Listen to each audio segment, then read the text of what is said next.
we often like think about how we're called to certain missions, and we're like, it's by a prophet of God. It's God's will that I go to this mission, right? He sent me here. It's divine. But a lot of times, especially pre-mission, we don't think about that actually the way it happens in the mission, but it does. It's like the same way it happens. There's a servant of God who prays about where we should go, and the Lord tells him, just like when we were called to the mission, like every transfer. A lot of times the missionaries will focus just like so much on like, why am I supposed to be here? Who am I supposed to help? When really, a lot of times the person who needs your help is your companion. Like, your companion is a child of God as well. He's got a lot of responsibility placed upon him, just like we do. Because the Lord will expect this generation to carry his church, into the millennium. And so a lot of times I just found that people would be focusing, man, I just want to help people. I just can't, I'm not getting along with their companion.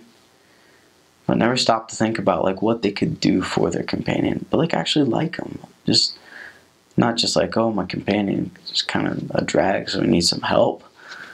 But it's like really cherish that relationship. Some of my best friends are people I served with. Whether I was their zone leader, whether I was their companion. One time in particular, when I got my transfer call, and immediately I knew why I was going. I knew I was going for my companion, the person I would be companions with. And I wanted to just be God's hand to him. And that's what I prayed for. And that's what I was able to do because I like looked for it, I miss my companions so much. A lot of times, missionaries won't do companionship inventory because they're like, I don't like to fight with them, so I just know the companionship inventory. I was like, well, if you're fighting, then you're not doing it right. So what if he won't budge? You budge. Like, give way. Frankly, companionship's like practice for marriage. You got to learn how to exist jointly with somebody. A lot of times, missionaries didn't talk, or at least the elders, didn't talk about their problems. They're going to try to work things out and become like the best friends and, united in God's purpose, because they really weren't concerned with becoming friends.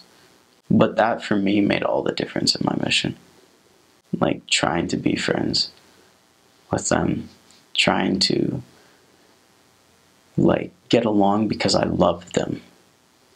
Not because I should, but because I loved them for real, because I cared about them and I wanted them to be happy and I wanted them to like being with me.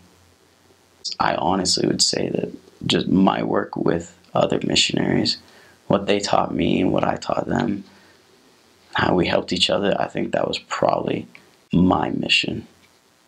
I think I helped far. I think the most people I helped were missionaries out of any other group. That I could help them come closer to Christ. Especially when I got the opportunity to lead them. And I felt that great responsibility, not because of my title, but because I had sheep. I was their pastor. I was their shepherd. And I wanted to take care of them because I loved them. And I just encourage like any missionary who goes out there, just to remember that your first sheep is the one that's placed at your side. If you can't care for that one, you'll never be able to care for more.